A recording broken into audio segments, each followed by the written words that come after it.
Hello and welcome to the Azure Stack HCI Show. Long time ago, so we had a long vacation break and now we are back. Hello, Manfred. How are you doing? I heard Hello, you are Sven. not feeling so good. Yeah, but it's getting better, so It's getting better. I'm fine for the show. I'm looking forward to our first show after the long season break, holiday break, and with our topics today.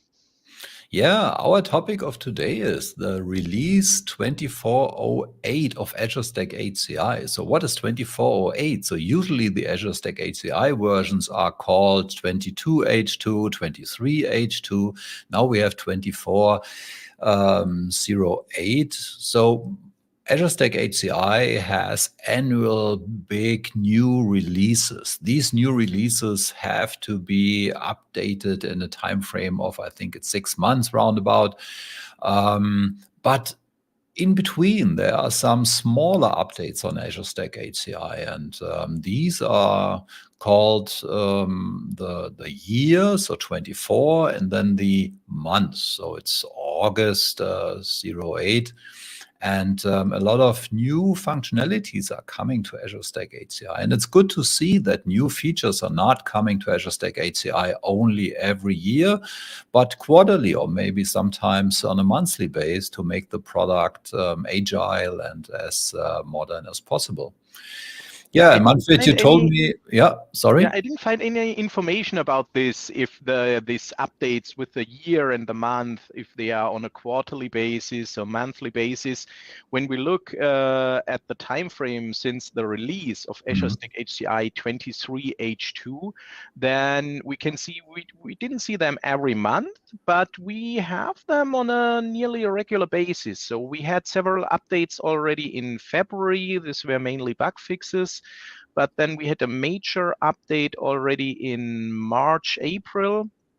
We had a larger upgrade in May, and now the August update, Yeah. where I initially thought maybe these are mainly cloud-based features, but as we will see later in this session, we also have new functionalities for the on-premises components. So we have still the Azure Stack HCI operating system version 23H2, but we have new capabilities added to this operating system. So this is, as you mentioned, a great thing to know, that we don't have to wait for this next release, maybe Azure Stack HCI 24H2 or whatever the name will be. We also get regular updates in between. We have seen this in the past, and we will see this with this update also, yeah. Okay, and it looks like that 2408 has a lot of new features that it's relevant enough to talk about in the Azure Stack HCI show. So I'm curious what you prepared for today. And I guess it makes sense to share your screen. Yeah, absolutely. Maybe we will first look at the documentation about this, what we talked about. So we had this topic already in one of the previous shows, where I think we talked about the 2405 release, where we already mentioned that we have these releases in between. So all those releases are based on the Azure Stack HCI OS we are currently using, so the Azure Stack HCI 23H2 version, but we have several updates for them. These updates include bug fixes, but also feature extensions. And some of these feature extensions are, let's say, public, so ready for production, and some of them are in preview. So I will show a feature in a few minutes that is still in preview, but for me it's very, very helpful. So I think it's very important that we have a look on it. So one point we will also cover today is this upgrade from version 2020 H2 to 23 H2. So the upgrade process is now officially defined. We have some update changes. We have extensions or changes in the Arc VM management. So this is mainly cloud-based. You also can have a look at this extended feature set. And what's not written in the documentation, or I didn't find an explicit section about this, we have a new ISO file for download. And this was asked for a long time because when you installed Azure Stack HCI in the last weeks, you still downloaded the initial release version and you had a huge update package that was downloaded in the deployment process. And when we now go to the Azure portal and we say we want to download Azure Stack HCI, then we have English as preferred language for sure. And when we download the Azure Stack HCI operating system, we can decide if we want to download the English version. This is currently the version 2308 that is downloaded here. We have an English virtual hard disk file. If you read through the documentation, it's recommended for testing purpose in virtual machines. And we have an English preview. This is not brand new, but relatively new, that every customer has access to some preview versions if he wants to test functionalities, what's coming in the next 24.0 something release. And this is wrong here. It's not 2308, it's 2408. It's the year and the month. So currently, we don't know what's the next one, if it's 2409, 010, 11, but there will be a next release like this. And what will come to this release, we can already see in some areas in this English preview version here. And if you That's interesting. I have a question about that. I remember that with the launch of 23H2, the blog post said that we will not offer a preview version of the next release of Azure Stack HCI for, I don't know for how long. So now there's a preview version of 24H2 existing? I would not say that this is 24H2. This is some of this next minor updates. So there's no documentation about this. So I could pick this version, I could do my testing, could pull my decisions out of it. Yeah. But I would not say that is something related to 24H2, but I don't know it. The interesting thing is that this statement you mentioned said that they are currently not publishing preview versions because Microsoft is focusing on upgrade and things like this.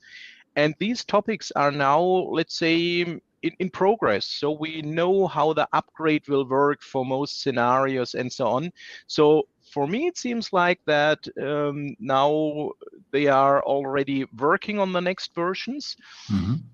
My impression is that this preview that is provided here is more one of these sub versions. So something like the 2408 and maybe the 24XY, so the next 24 something version, and not 24H2. Okay. But I really don't know it. There's no detailed documentation what is in there. When we download here, we receive a new ISO file, and this is exactly this one here. This is now called Azure Stack HCI 23H2, and then some version number, and now the important point here, 2408. And this ISO file can be used for new installations. So advantages that we have some of the new capabilities in there. We will talk about this. For example, Hyper-V is now activated by default. So this is no extra step within the deployment to activate Hyper-V. It's already enabled. We have all the updates and patches in there. And when we compare it to the initial version, which was this one here, so this was the initial Azure Stack HCI version we used the last month. And this version here, now you can see the file is larger. So we now have something like 500 megabytes more We have all the updates in there, and we save a lot of time in the deployment process here. Okay, so this is what we have when we are using the installation media. I cannot say how far the progress at the OEMs is, if they already deliver this new version, if they have an integrated system or some pre-installed Azure Stack HCI, or if they still use the previous version. Both versions work for new deployments. This is my experience. I tested both in the last days because I had some presentations to prepare, and this worked with both of them.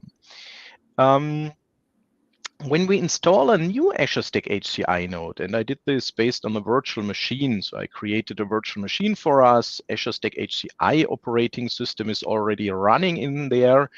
And what I did, I changed the computer name. This is what I did manually via the sconfig wizard. And I changed the network settings so that this machine fits into my environment. And in the past, we had the situation that now we would have chosen step 15, exit to command line. And then we had a lot of steps. We talked about these steps here for the deployment. So first we had to download some module extensions. Then we had to download the Arc agent and configure extensions and so on. So many manual steps.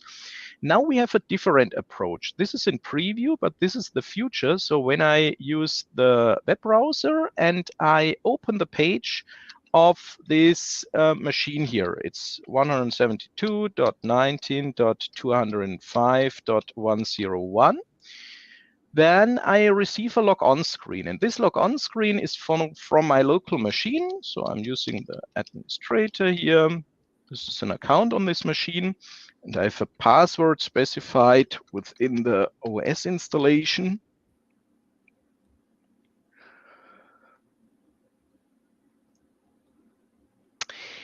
Then I can see this is my machine, D205 ASHCI01, just some serial number here.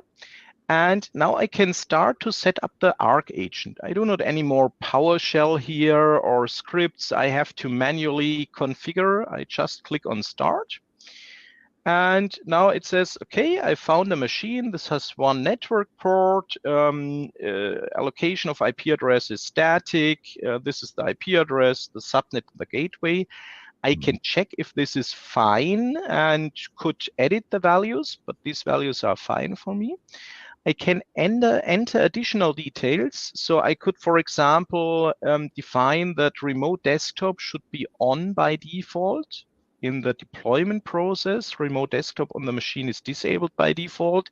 Many customers prefer to use a remote desktop connectivity. I could configure this here. Then some customers are using proxy servers. I don't like proxy servers because this is always a lot of stress to configure these things. But if you have a proxy server, you can select it here. You can specify the time server, and you could change the host name. I already did this before. And now when I go to the next step, it comes to the Arc agent setup. And the Arc agent setup is really a very easy process because now we can go to the Azure portal and we could say, okay, let's see what the required steps are. I will need a resource group. Let's create a new resource group. This is done via the Azure portal. This is currently not possible from this wizard here. From let's say a technical perspective, this wizard could be updated in a form that I also can create the resource group here. But today the situation is that I have to connect to the Azure portal, and here I can create the resource group. Let's create one, the resource group Azure Stack HCI 2005. I will create this in West Europe, this resource group. And let's create this resource group. Now we have to search for the resource group.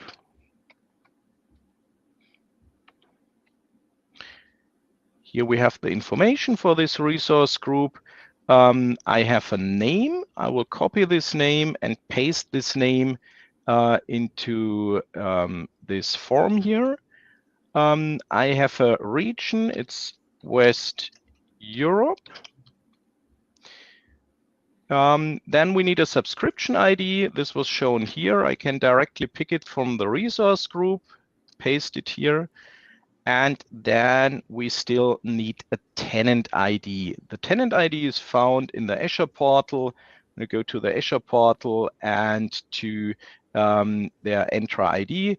Then I have the tenant ID, and I can also paste the tenant ID here. So very easy copy and paste. And when we compare it to the initial deployment process, so when we go to the documentation and go to deploy, and then here the register with Arc, and here we have the VIA console, then maybe you remember, maybe you did it on your own or you have it seen in a session here. We had these manual steps here. We had to define the variables. We had to connect to Azure. We had to invoke the subscription and so on. And all these steps are now done via this local UI. So this is already documented, but it's still in preview. So for me, it worked very fine. I already did several deployments with this local UI because it saves so much time. But it's your decision if you do it in the field or not. We have also the prerequisites defined. So what I did already the Active Directory preparation. I downloaded the ISO, I installed the software. I also already did this resource provider registrations. This is all only required once in an Azure subscription. So if you register your first Azure Stack HCI cluster, or before you register your first Azure Stack HCI cluster or node, you will need to register these resource providers. So this is only a node if you do it the very first time. I created the resource group, and I checked the subscription ID and so on. We copied this. We are not using an Arc gateway. I think we already had this topic here. Arc gateway is a new capability to connect to Azure to, let's say, bundle the traffic towards Azure to reduce the connections to Azure. I'm not using this here in this demonstration. And now it's important to ensure that the resource group we are using has the Azure Connected Machine onboarding and the Azure Connected Machine resource administrator. We can easily check this in the Azure portal. So I should be the resource group owner. So I should have the required access rights here. If you want to be sure, or if you are not the resource group owner, you can go to your resource group and you can select the resource group you are planning to use for the deployment. And then we can use the access control and access control IAM, and we can add these role assignments. This is exactly what is written in the documentation. And the first one is Azure Connected Machine Onboarding. This is this role here, Azure Connected Machine Onboarding. I can select the members. I will add my user here to this member list and assign them. And there's a second role, the Azure Connected Machine Resource Administrator. This also has to be done manually. So if you don't have this required access rights, then you have to configure them here. This is not done by the wizard. We will continue in a minute. So then we have the machine resource administrator. This is the second role. And I will again add my user.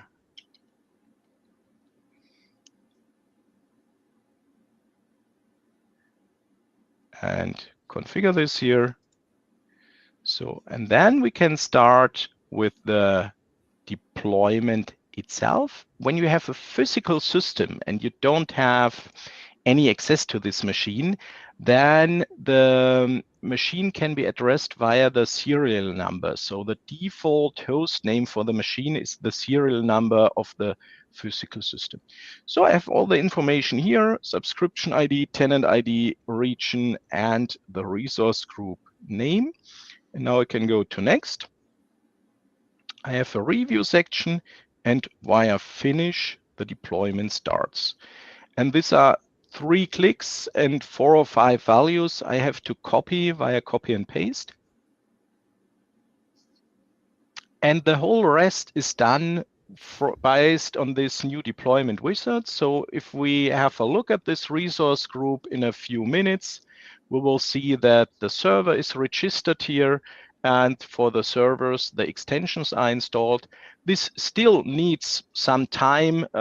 I think there was information about 15 minutes. This also may take 20 or 30 minutes on each machine, but it works automatically. So I don't have to add any additional values here, and I don't have to work through the whole process. One important thing, now we are at the point that we have to authenticate, because for sure, if the system wants to register in Azure, we have to ensure that we are allowed to do this. So I will open the device login section.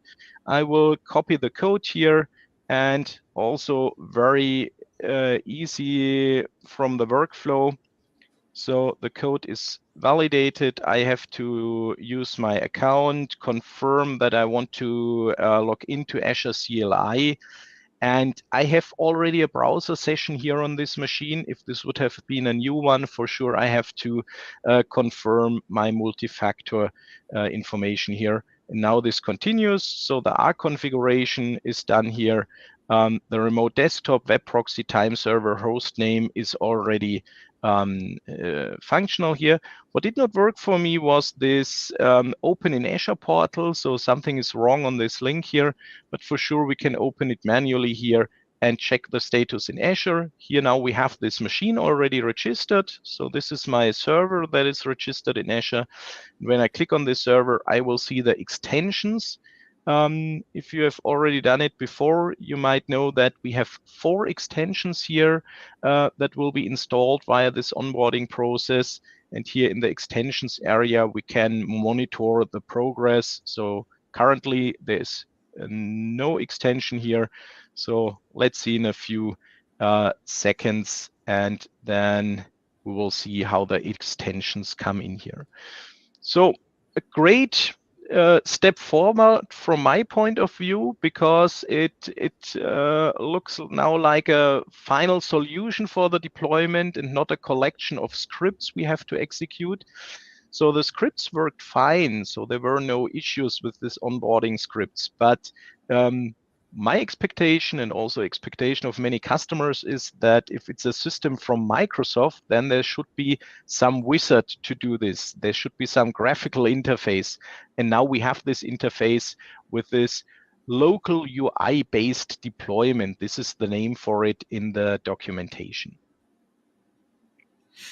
Sounds good. So yes. What feedback do you get from the field at the moment about how stable the installation process of Azure Stack HCI is? Because very often in the past I get questions if we have similar experience that deployment does not work at the first beginning of the first try, so they have to retry. They get in contact with Microsoft experts. No one exactly knows what the issue is. Then they did again, and then it worked, and no one knows why it worked at the second try, but not the first one. So what is your experience at the moment? Does it get better? So what you described, I also heard very often. But I didn't share this experience because I did a lot of deployments where I took a lot of learning out of it. And so I had usually I had successful deployments. So I had really some testing in the past days with a validated node. And with the validated nodes, we have to know that we have to talk to the OEM. So we don't have the guarantee to get a complete driver package, and we don't have the guarantee that every configuration is documented. So the validated node is more or less the solution for somebody who has the experience to do it on his own. And on this solution, I can confirm I needed 3 tries for a successful deployment. But what is better in the current deployments, from my point of view, is that the error messages describe very detailed what the problem is.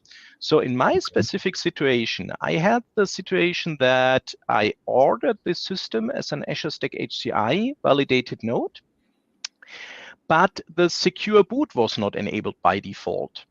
Yeah, my expectation is if it's an Azure Stack HCI node, I don't have to check these options. But secure boot was not enabled by default. And within the deployment, I received an error message that explicitly said, you have a problem with the system configuration. Secure boot is not enabled. So it's a huge text because I have the full error log in there. But if I was reading through this text, I could see, okay, secure boot is not enabled. So I could reboot my server, I could change to secure boot, and then I could continue the deployment. And the next problem I had was that the network card driver was not supported. So, and this is what I mentioned, it was a validated node. So I have to ask the OEM, which network card driver should I use? Which driver did you test? And for sure, I didn't ask. I only took a driver. But when I received this as error message, and this is what I mean, what went better, because in the past, you had the error message, typical, it was a failure 200, and you didn't know what the issue was when you deployed in February, March, or something like this. Today, my experience is that you have a very detailed error message, and I could solve nearly every deployment issue that was related to drivers, to configurations, or things like this, in reading through this error message and fixing what was written there. So I updated the network driver, and then I could successfully deploy exactly on this validated node machine. So my experience, very good, and it's even getting better.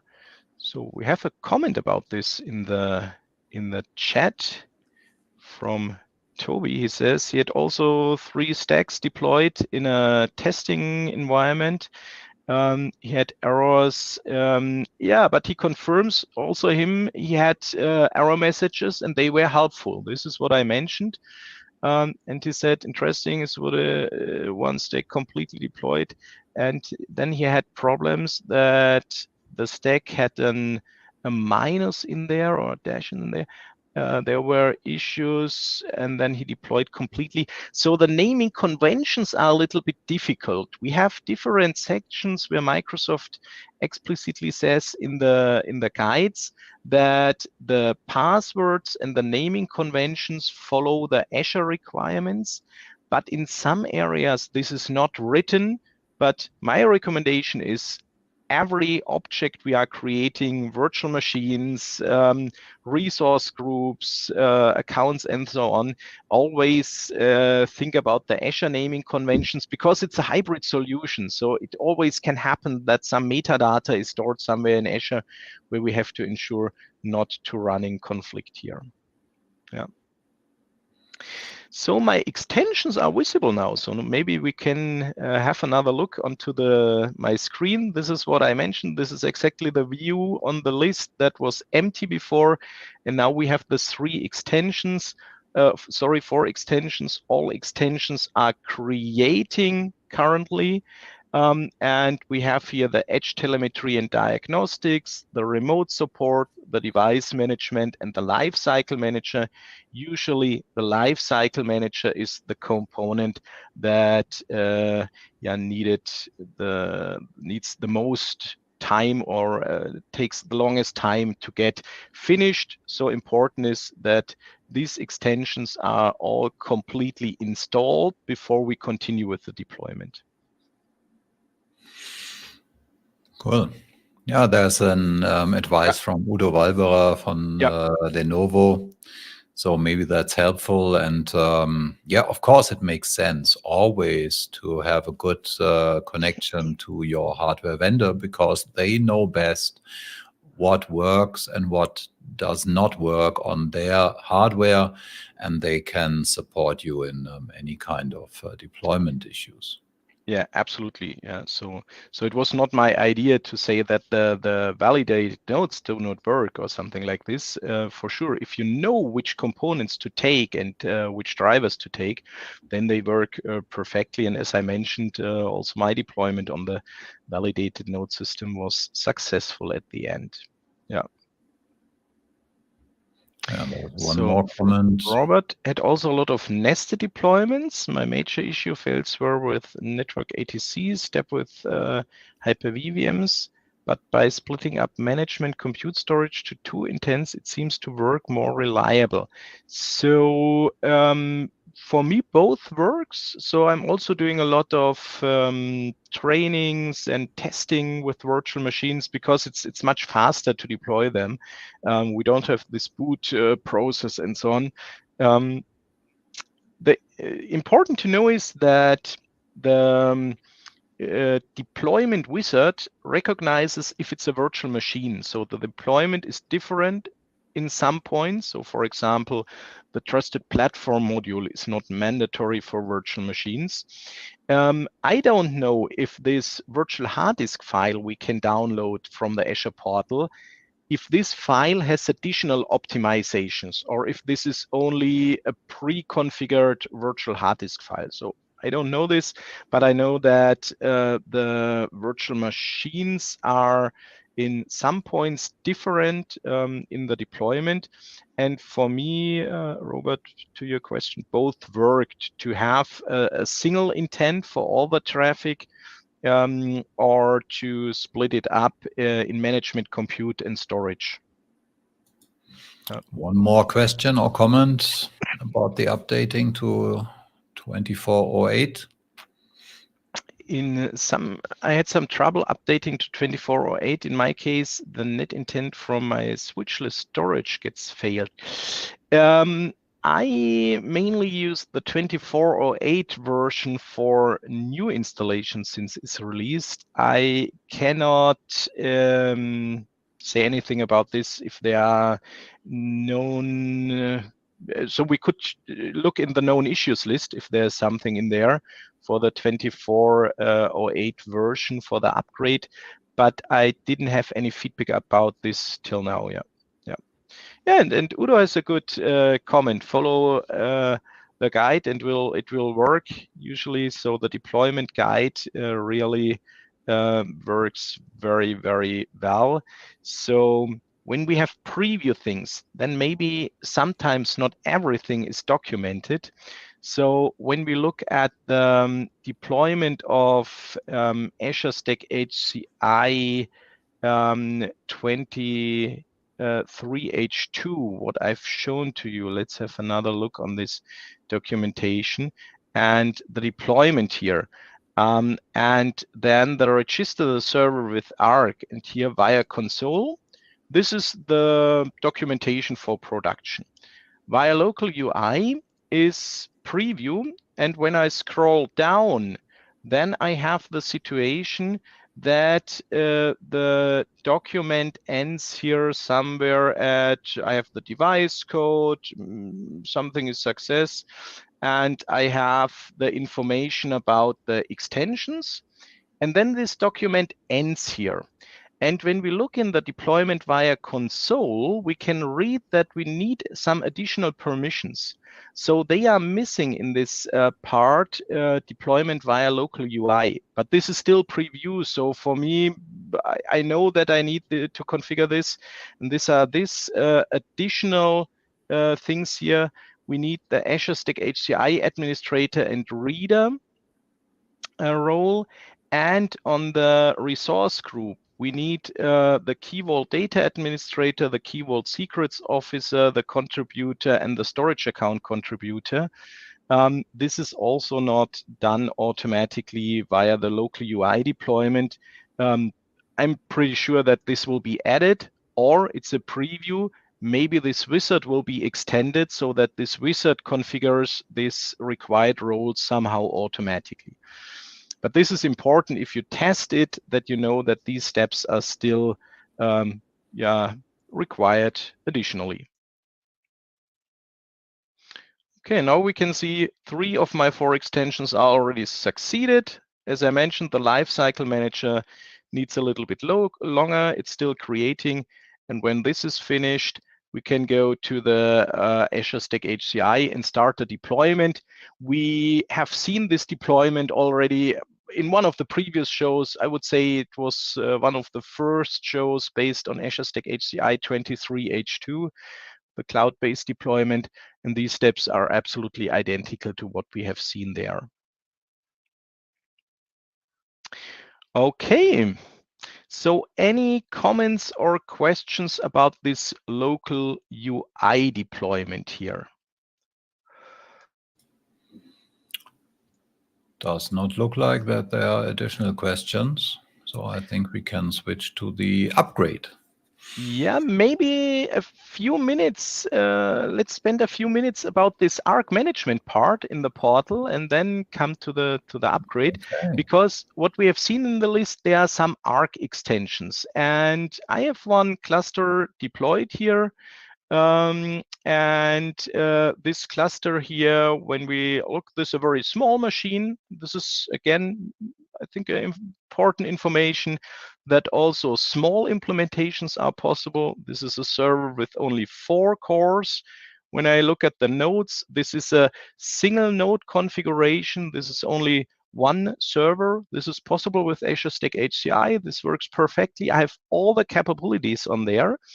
And what is not really related to this 24.08 version, but what is new, what happened new in the time where we were in our summer break, we now have in this area of the resources some additional components. We already know about the VM images. There we have 12 additional images we can download now. This is new. So when I go to the images from the Azure Marketplace and I want to download images here, then we will see now we also have images with SQL Server. So SQL Server, Enterprise, and Standard on Windows Server. We have additional Windows 11 images for Azure Virtual Desktop. So the multi-session images. We have updated Windows Server images. So this image list was extended. Then we have the situation that we have now not only the logical networks, but we have also a list of VM network interfaces. So here I can see my interfaces. I have configured the virtual machines and the related IP addresses. So this is also a resource in Azure. And I have a centralized view on all the used IP addresses. So I can see, okay, 11, 12, 13, 14 is already used out of my pool. And we have a similar view when we go to the logical networks. Here I have only one logical network. And this logical network, when I check, I see the area, so the IP address pool section here. I have in the settings the connected devices. This is also relatively new, that I can see which devices, which of my virtual machines use which IP resources out of this logical network here. And this is again one of these cloud-based deployments where we have extensions here that came in. So I didn't read a huge announcement about this, that now we have the new network capabilities here. They were just here with some update in the Azure portal.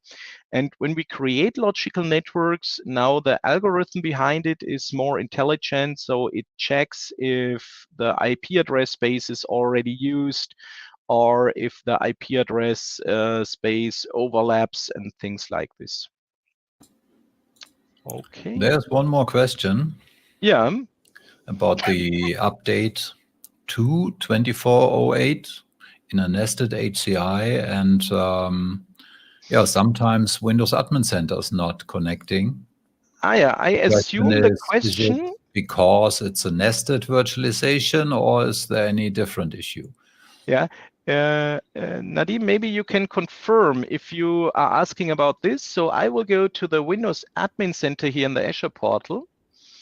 And Windows Admin Center is here. This is already installed on this environment. I want to connect. The required access rights are already configured. And what I have seen here, let's see what happens today. Yeah, couldn't start Windows Admin Center. So if this is the issue you are talking about, this is exactly what I also have seen on my new deployments. I didn't read through the complete list of known issues, if this maybe is already a known issue or if this is a new thing, but this is a physical machine. Yeah, okay. Nadim says this is exactly this. As you have seen in the previous page, this was a physical deployment on a physical machine. So this is not related to nested. So I have this Windows Admin Centers thing on my nested and on my physical machine deployments. So what I'm doing here as a workaround, I am using a locally installed Windows Admin Center. So I have a Windows Admin Center in my environment I've locally installed where I'm connecting to this Azure Stack HCI here. Wonderful. There's one more question. This one is for me, but I hand it over to you because I have no idea. So what is the reason for the long delays for updated images with up-to-date patches updates? So operating system, Office 365, and so on, to appear for Azure Stack HCI images? Yeah, I don't know. So maybe a question we should give back to the corp team at Microsoft. So you need somebody to create these images. When we go to the VM images and we look at the options, we can also use images from a local share. So then I can create my own images. So I'm the person that is responsible to install the VM, to install the updates, to sysprep the VM and upload it here. My expectation is also, if I use the Azure Marketplace, that I always have an up-to-date image there. So something that is maybe maximum 2 weeks old, so that I have the latest version, the latest updates. As Robert says, this is not the case. I don't have an answer for it, so I don't know, but my assumption is that you need a person that does it, and if you don't have the person, then the image is not updated. That's good. So for the marketplaces images, we need the person at Microsoft. So we need somebody that has a workflow, an automated workflow. This would also be possible, or somebody that says this new image is published.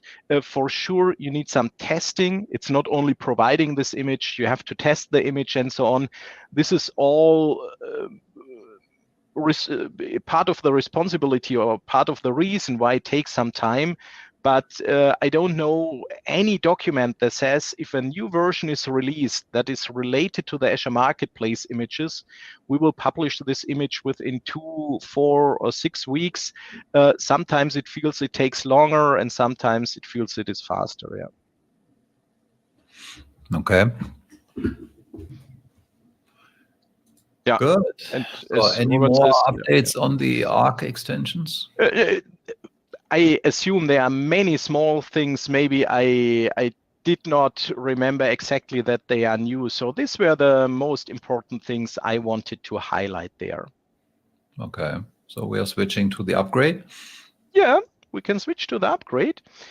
And since a few weeks, we have a new section here in the documentation about upgrade and explanation how this works. And I think the first important thing is here, this graphic that describes that Azure Stack HCI consists of a lot of components, because this is important to understand the concept of the upgrade, how it works, and which part of the upgrade is related to your environment.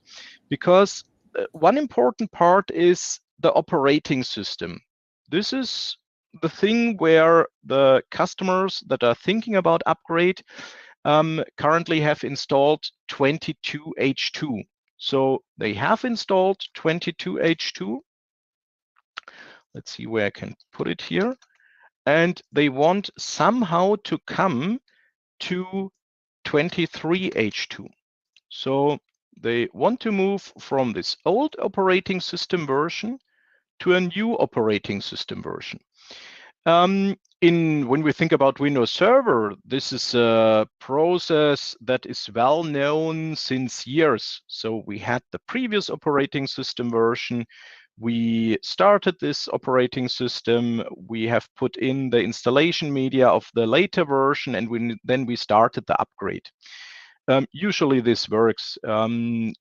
Usually N-1 and N-2 in Windows Server 2025. This will be even N-4. So if the requirements are met by your environment, this will work. The interesting thing at Azure Stack HCI is that the operating system is the smallest part here. So much more is the services part.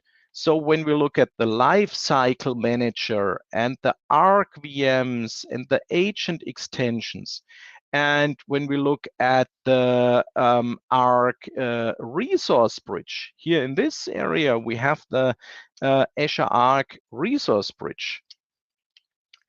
And this Azure Arc resource bridge does not exist on Azure Stack HCI 22H2. So this is new to 23H2. Now it's important to understand that the upgrade from 22H2 to 23H2, the first step is to upgrade the operating system. And it's possible to upgrade the Azure Stack HCI OS without having all the rest. So it's possible to migrate to the new Azure Stack HCI version without providing the resource bridge. So the first step is to move from the old OS to the new operating system. This is important to understand because in Azure Stack HCI, we have some support lifecycle statements. And in the past, the statement was that every customer that has Azure Stack HCI 22H2 stays supported till Microsoft offers an upgrade path for every customer. And Microsoft offered this upgrade path because Microsoft says every customer, nearly every customer, now can upgrade to this new operating system, but only to the new operating system, not fully convert to a full Azure Stack HCI 23H2 stack, but upgrade the operating system. Now, the interesting thing is Microsoft never promised that we get the full stack of Azure Stack HCI 23H2 for existing systems. But Microsoft promised that every customer will have an offer for an upgrade to stay supported. And this is exactly what happens. So this phase 1 here can done by every customer that is running Azure Stack HCI 22H2. You should not install this OS upgrade if you have a stretched cluster scenario. This is my recommendation currently. But important is to know that we now have 6 months. So this 6-month migration time frame now is starting, or it started 4 or 5 weeks ago. So you should not wait too long to upgrade. But if you have a stretched cluster, maybe you should wait some time till you upgrade. Yeah, and Udo has an important remark, same here. I'm only talking about the OS. For sure, you are running this OS on some hardware, and you have to ask your hardware vendor if the hardware is certified, if it's tested, if your hardware vendor supports this, and which driver version you should use. Absolutely, yeah. So if you have an, let's say, standard Azure Stack HCI 22H2 deployment, then you can also think about this second step. In the second step, you will receive all these Azure Stack HCI 23 H2 extensions, like for example, the Arc Resource Bridge and the full Arc management. And if you finished with step 2, so if you are completely on 23H2 with the operating system and with the whole environment, then you have also the capabilities like Azure Virtual Desktop, for example. And here, from step 1 to 2, there are several showstoppers. So step 1 to 2, so let's see this, let's take purple here. In this purple color here, this line here, you cannot move from 1 to 2 and deploy the rest of the components if you have a stretched cluster. So this is not supported today, but there will be some information how this will work. To be able to move from 1 to 2 to also execute the post-OS upgrade tasks, you have to configure network ATC before. Network ATC is a great technology, but in my typical Azure Stack HCI 22H2 deployments, I did not configure network ATC because I didn't see the big advantages here. Because many deployments I did were 2-node deployments, and in a 2-node deployment, there are not so many steps to configure both servers identical. If I'm using PowerShell scripts, I run them on server 1 and server 2, and it's very, very easy. In larger environments, network ATC always was an advantage because, as you might know, with network ATC, we configure some intents, so something like a template that is put on the network configuration, and for sure, as more servers I have, as more advantages I take out of this. You can configure network ATC on an older Azure Stack HCI system that was configured without network ATC, but these are several manual steps. You can see this here, install and enable network ATC. What is also a showstopper to come from 1 to step 2 is if you are running Azure Kubernetes services. Azure Kubernetes services was fully supported on Azure Stack HCI 22H2. The Azure Arc Resource Bridge was not supported on 22H2. So if you have an Azure Arc Resource Bridge from the preview area, you have to uninstall it. But also if you have Azure Kubernetes services, you also have to uninstall it. Then you can migrate and finish the post-OS tasks, and then you can reinstall AKS. So as you can see, there are several manual steps depending on your existing configuration. So if you have an Azure Stack HCI cluster, 22H2, not stretched, no AKS, and network ATC already configured, then it's very easy. If you have some of the showstoppers as service on it, then you have to fix this first. There's one more ask. If 2408 supports private Arc for cluster deployments. I don't know exactly what the question means for private Arc. Maybe I'm not up to date. So what is private Arc exactly? I have no idea. That's why I'm asking you. Maybe Alp, you can maybe I know this on a different name, or maybe I missed something. So maybe you can add this to your question. 24/8 support to private Arc. I don't know what private Arc is. So Azure Arc always is connected to Azure to give us the capability to manage via the Azure portal, to use functionalities from the Azure portal.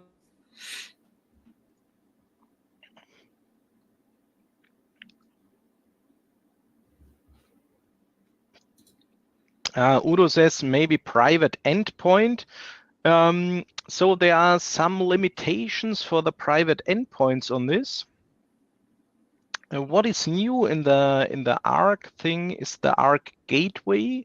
So to focus the connections towards Arc. So maybe Alp will add what exactly is meant with the private Arc. I mean, Azure private link. Sorry, I had a session with this about this with Eric 2 weeks ago, and as far as I know, he said that is not completely possible with private link, but I'm not completely sure about this.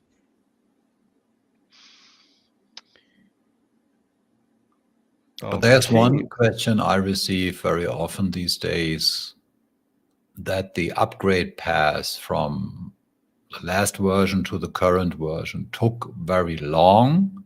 Now we see that it's not super easy. You have a lot of things to do.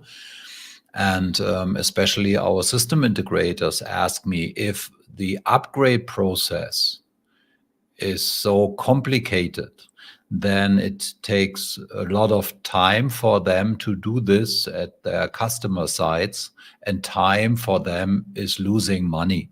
If they have a services contract to do all the required upgrades, and upgrade takes so long, then it's not really something they are very happy with.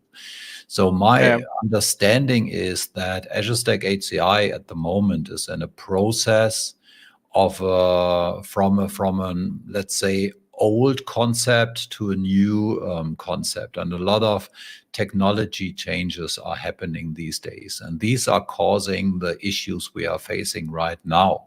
But with the next version of Azure Stack HCI 24 H2, or what the name will be, I think we are at a status of Azure Stack HCI where we can say, as far we can know right now, in future the upgrades will be easy as expected. Yeah. And this is a one-time situation we have. Do you agree? This is also, yeah, absolutely. This is also what I expect. I don't know, but my expectation is that the next upgrade, so from 23H2 to the next version, will be much easier and uncomplicated like it was in the past. Yeah, as you mentioned, there are so many new things in 23H2, so that this is the reason why it's not so easy. So my recommendation is I wouldn't use this upgrade path, because Microsoft says AKS has to be removed because it's very easy to reinstall it and to redeploy everything. And it's similar to VMs. If I have virtual machines, I can back up these virtual machines, can redeploy my cluster, and I can restore the virtual machines.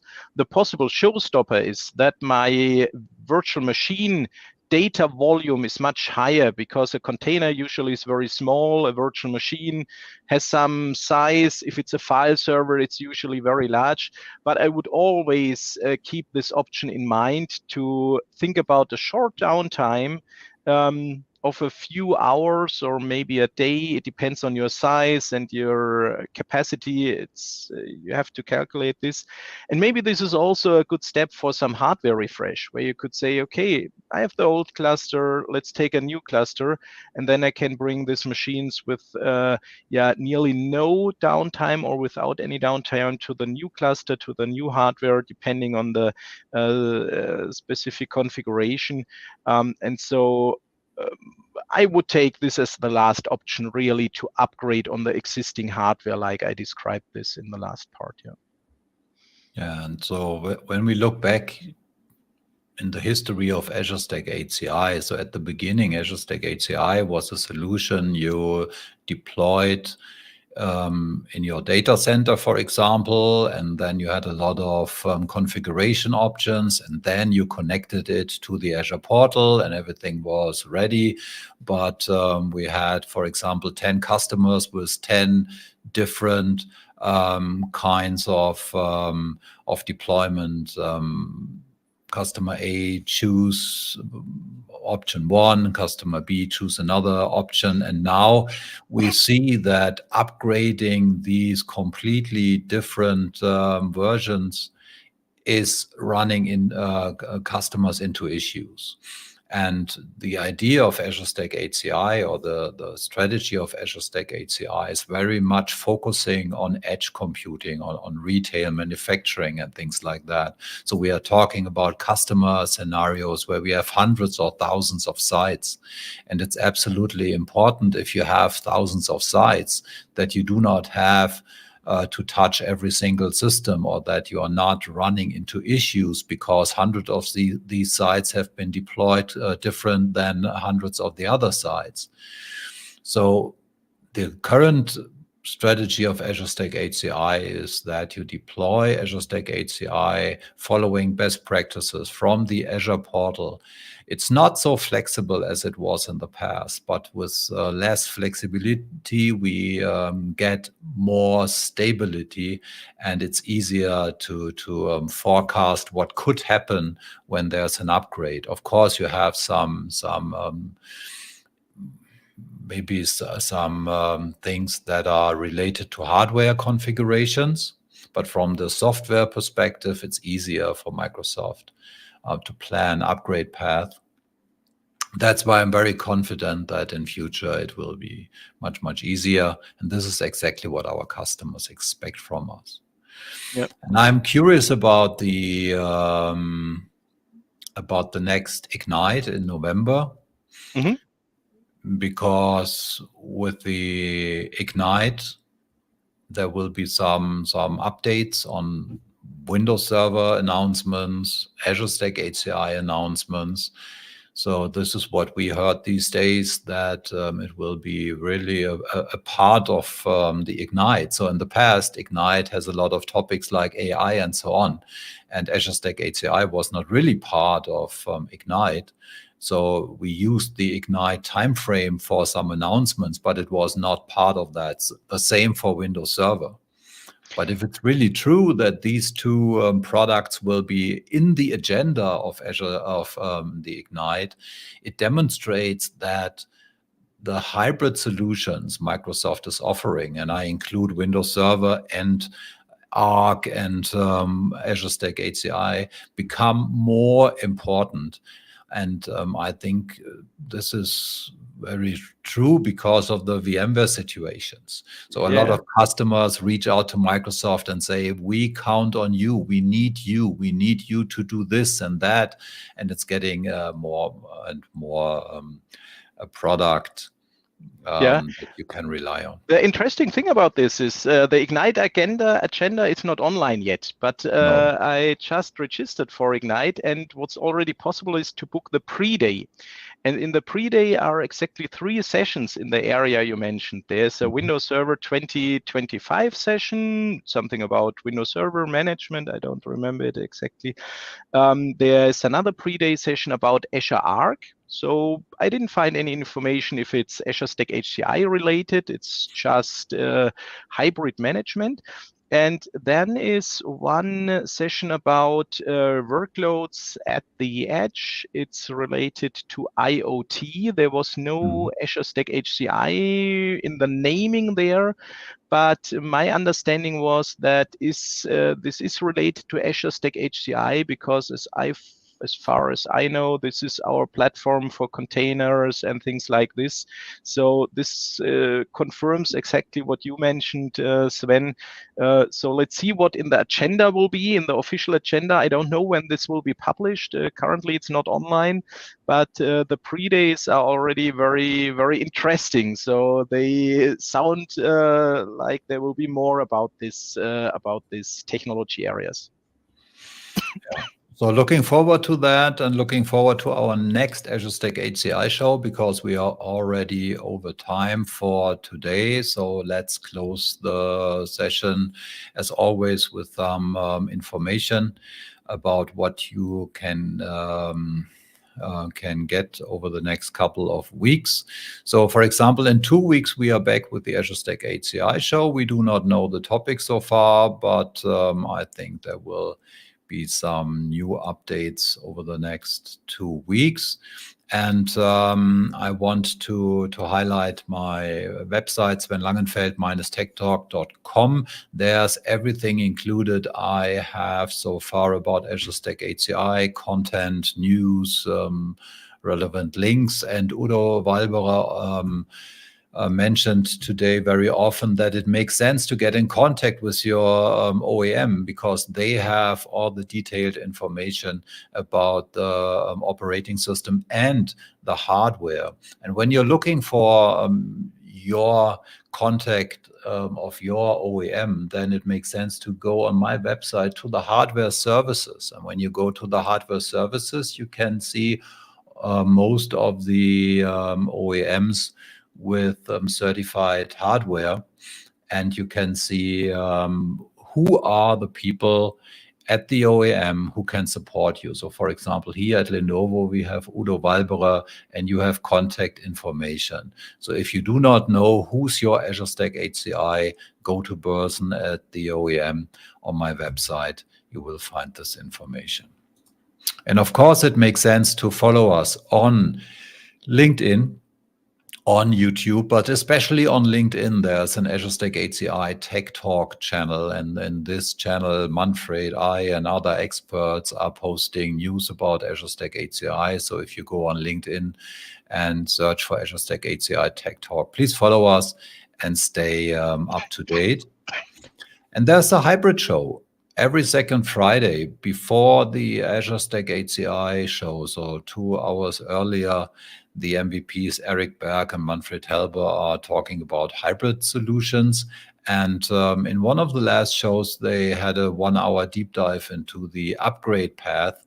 So maybe if you want to learn a little bit more and see some demos in this hybrid show, this has been done some weeks ago, and it's available through Manfred Helber's YouTube channel. So if you go to YouTube channel, search for Manfred Helber, there it is. The Azure Arc Show is a show between Manfred Helber and Alexander Orta. My colleague Alexander is an expert of Azure Arc, and they will have their show next Monday. It's available through Manfred Helber's YouTube channel as well. It's in the morning, 11 a.m. German time, and they will share some Azure Arc news. And of course, if you do not want to miss the things Manfred and I are doing, there's one option to go on manfredhelber.de/calendar. There is an option to download the calendar or to have an abo for the calendar, and you do not miss the things we are doing. Another option is to go on manfredhelber.de/newsletter, and then you can subscribe to a newsletter Manfred is sending once or twice a week with relevant new events, webcasts, and things like that. So looking forward to see you in 2 weeks. So we are 8 minutes over time. I say goodbye, and I wish you a very nice weekend. And the last words, as always, for Manfred. Yeah, have a nice weekend and see you in 2 weeks. Bye. Bye-bye.